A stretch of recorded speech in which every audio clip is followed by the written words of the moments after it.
I enjoy using a headset with my amateur radio operations. Not only does it help keep noise down when I'm operating portable outdoors, it also makes it easier to hear weaker signals. Plus, having the microphone in the perfect spot in front of my face means I will have consistently great audio quality. For years, I've rocked these, the Heil BM17 dual-side headset. I love the BM17. It is lightweight and the microphone is tailored for ham radio. Heil makes a great headset and this one continues to function despite all the abuse I put it through. But Heil Ham Radio discontinued the BM17 last year in anticipation of a new model. Unfortunately, the updated version of the headset is still not available, even after months and months of waiting. So I frequently get the question, what is a good headset to replace the BM17? Well, I don't think there is any one headset that approaches the quality and lightweight of the BM17. But what comes in really close is the Koss SB40 Communications headset. Now, Koss Electronics has been making headphones since the 1950s, so they know a thing or two about portable audio. The SB40 is an over-the-ear headset with integrated dynamic microphone. It also features a 1/8 inch or 3.5 millimeter plugs, so it can be integrated into your ham radio transceiver. And best of all, the SB40 is affordably priced, about a third the cost of what my BM17 was. So are we giving anything up with the SB40? In this video, we're going to take a look at the Koss SB40 Communications headset, use it on the air, and determine if this is a good choice for portable ham radio operations. In full disclosure, I purchased the Koss SB40 headset with my own funds. The opinions on this product are my own without any outside influence. Let's take a look at Koss's SB40 Communications headset. Do you remember air travel back in the day when it was actually enjoyable? I sure do. I used to fly out of Milwaukee's General Mitchell International Airport on a little regional carrier named Midwest Express. Their slogan was "the best care in the air" and featured leather seats, chocolate chip cookies baked in flight, and premium Koss headphones at your seat. Now, how is this story relevant to the review? It's not. I just find it interesting that a brand can invoke a pleasant memory. So let's see if Koss continues to deliver that level of premium quality with their SB40 Communications headset. According to the description, the SB40 Communications headset features large closed leatherette ear cups that surround the ear for maximum isolation and increased comfort. They offer high noise sensitivity and reduced sound distortion. Frequency range is 20 through 20,000 Hertz with 120 ohms input impedance and less than 0.2% audio distortion. The microphone is a noise-canceling dynamic element to help reduce background noise, and the unit comes with two 1/8 inch or 3.5 millimeter plugs, one for stereo sound to the headphones and a second for the microphone output. Fit is adjustable for most heads, and the microphone can be adjusted for optimal placement or swung away from your face if you just wish to use these as headphones. In order to use this headset with your transceiver, you will need two parts: an adapter interface for your microphone and a button or foot pedal for keying the transmitter.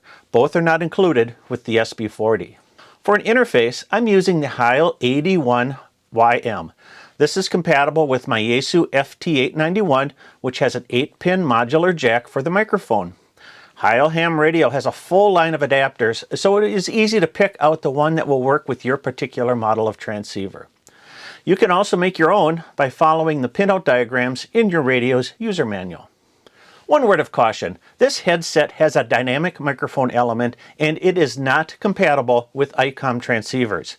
ICOM uses a condenser electret microphone element, which requires phantom power to operate. If you're an ICOM user, this headset may not be a good choice for you. There are articles and instructions online for adapting dynamic microphone elements for your ICOM, but since I am not an ICOM user, that is beyond the scope of this video, and I am unable to recommend any one method or procedure. But this headset has been tested on my Yaesu equipment, and it'll work just fine. For keying the transceiver, I use my homebrew hand switch. Instructions on how to build one are in the video description. This switch plugs into the 1/4 inch plug on the Heil adapter cable. You can also use a foot switch if you wish. Any kind of switching mechanism that delivers a momentary on function when pressed will work for transmitter keying. Now that we are set up with the proper cable and switching mechanism, let's take the Koss SB40 headset out into the field and put it on the air. I'm out at Council Grounds State Park in northern Wisconsin, and today we are going to be testing the Koss SB40 communication headset. Hopefully, if this thing works out well, this will be a good replacement for the Heil BM17 portable headset that I love to use on my Yaesu FT891. And now, one of the things to remember is with the SB40 is that this is a dynamic microphone.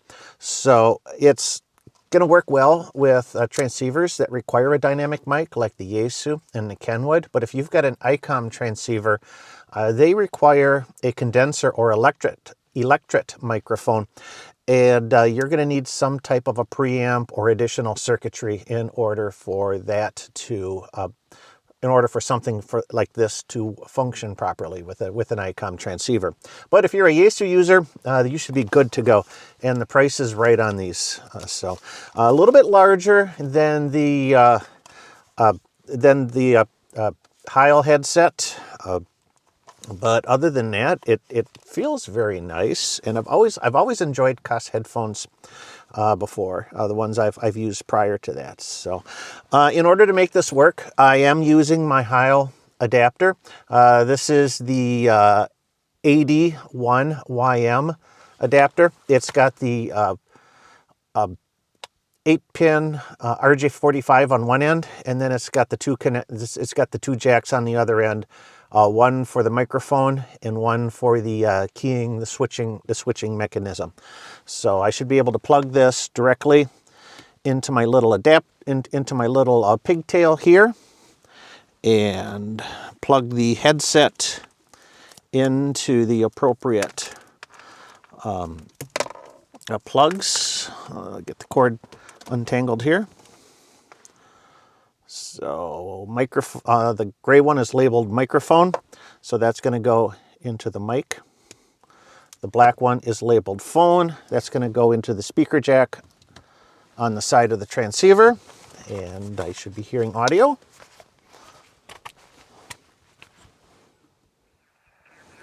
Very nice.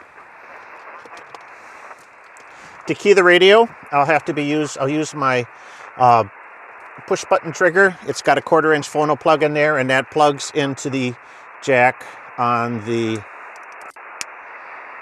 Heil AD1YM adapter. So if I press the button here, it works. So test 1 2, test 1 2. Okay, that all works. One thing I'm going to check here is I'm going to go over to my meter, and I'm going to change this to ALC. And is the frequency in use? Is the frequency in use? ALC is a little bit low. I'm going to go up to my mic settings here. My mic gain. My sideband outfit level is set to 50. I'm going to increase that a little bitty bit. Test 1 2, test 1 2 is the frequency in use.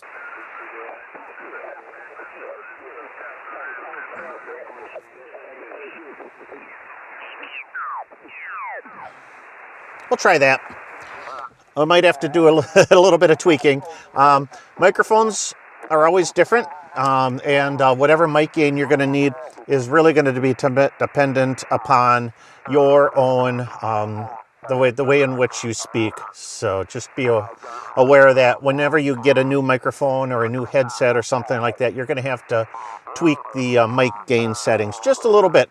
You're going to want to run the ALC so that it is at or below 50%. If you get over that 50% threshold, then you're going to be overdriving. So that's the thing to watch for when you're adjusting your mic gain. Whiskey 5 Lima Golf Kilo. Whiskey 5 Lima Golf Kilo. Well, there we go. Beautiful. 5-9 into Wisconsin, US 1447. Back to you. Just know you're 5-9 into Georgia this afternoon. Thanks for the park. Hey, thanks a lot for Georgia. You have a great day in 7-3. Kilo Bravo 9, Victor Bravo Romeo, parks on the air. Whiskey 4, Delta Echo Golf. November Whiskey. Delta. Is there a Whiskey 4 Delta Echo Golf? Roger, Whiskey 4 Delta Echo Golf. Great to talk to you again, Michael. You are 5-6 in Northwest Florida today. All right, hey, thanks a lot for Florida. Yeah, you're 5-7 Wisconsin, US 1447. Back to you. That's terrific. Appreciate it, and always appreciate your videos. So thanks for keeping on with that, and have a happy New Year in 73. Oh, you too. You too. You take it easy in 7-3. Kilo Bravo 9, Victor Bravo Romeo, parks on the air. Here's Ed. November 4, Juliet Bravo Bravo. Lima Foxtrot Zulu, park to park. Oh, I heard a park to park. Kilo Oscar 4, Lima Foxtrot Zulu. Kilo Oscar 4, Lima Foxtrot Zulu. I gotcha. 5-8 Wisconsin, US 1447. Back to you. QSL, you're 5-9, 59 into my park, US 0536. Again, US 0536. And I have a second op. Roger the 0536. Go ahead with the second op. Kilo Oscar 4 Yankee Foxtrot India. Kilo Oscar 4 Yankee Foxtrot India. Gotcha. Nice 5-8 into the park. QSL, thanks for being out there. Hey, you too. You have a great activation and 7-3. Kilo 4 Sierra Juliet Romeo. Kilo 4 Sierra Juliet Romeo. Nice 5-9 Wisconsin, US 1447. Back to you. Roger. 5-9 Golf Alpha. Thanks for the part in 7-3. Hey, thanks a lot for Georgia today. You too. You have a great day. 7-3. Kilo Bravo 9, Victor Bravo Romeo, parks on the air. Here's Ed. Kilo 2 Alpha Romeo Papa. Oof. All right. 137 contacts in the park here. Ran for about an hour and 15 minutes, 20 minutes. Not too long. It's getting kind of chilly though. It's about 13 degrees outside, and I got one of the windows cracked in the car, so I'm getting a little cold here. But I wanted to talk a little bit about this headset. This is the Koss SB40, and really, I think we had really good performance with this headset this afternoon. So the important things I think are comfort, very comfortable. I think if you've got it is highly adjustable. I think if you've got a large head, it might feel a little pinched on you. But if you've got an average sized head, that should not be an issue with this headset. It feels like it's a good snug fit. The cups fit well over the ears, so we had good isolation with the outdoor noise, but I could still hear activity outside of the headset, so it was not total isolation, which can be important when you're in a park. You want to be able to hear a little bit of something, just so that you're aware of your surroundings. So I noticed it was not total isolation, but it was good isolation. And then audio quality out of the cans, the headphones, very loud. It is a little bit. The output is a little bit louder than what I noticed with the Heil BM17. The volume on my transceiver I had turned up not quite as loud as I do with the BM17. So it made it easy to really pick out some of those weaker signals, just because, with the audio quality of the headset itself, the combination of the good strong audio and the isolation was easy to pick up those signals. And then finally, the microphone itself, it seemed to have a really good pickup. I was watching the ALC meter on my transceiver the whole time during the activation, and I could tell that with one of the issues that I have when I get into an activation is I tend to project. I have a loud voice, and I can project my voice quite well. And I was watching the ALC, and I was not overdriving the ALC on my transceiver. which is very important.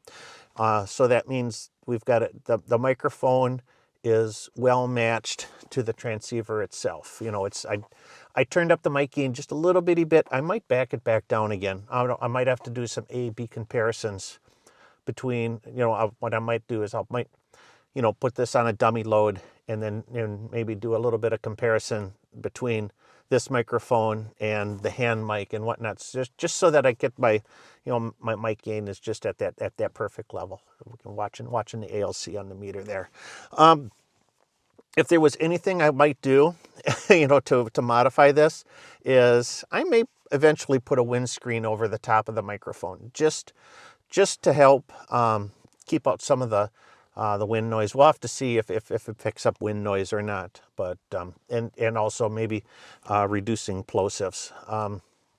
I didn't have any complaints about audio quality coming back from the other stations. Everything's, you know, they said great audio for the most part. So that wasn't an issue. You know, usually if you've got weak audio, you know, they're gonna either tell you or you're gonna have a hard time, you know, making those contacts. But good strong audio coming through the microphone.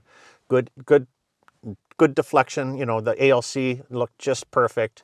Not overdriving it. So those are the important things that I like to see in these in headphones. So we're going to keep using this, I guess.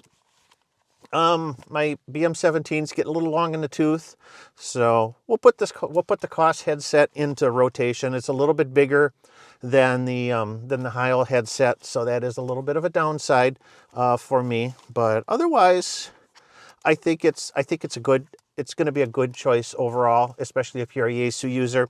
If you're an ICOM person, you know that you're going to have to do something about the microphone, and there's ways in which we can deal with that. So, but if you're a Yaesu person or Kenwood person, should have no problems. Plug and play. Just get the Heil adapter here, or you can make your own. Not that hard to make. You're good to go. So that's it. The Koss SB40 headset, available online, Koss.com, or I'll leave, or from your favorite online store. We'll leave links down in the video description if you want to pick them up. Retail price is less than $40 for this thing, so very affordable. Good quality communications headset. Questions, comments, leave them down below. I'm Michael, KB9VBR. You have a great day, and 7-3.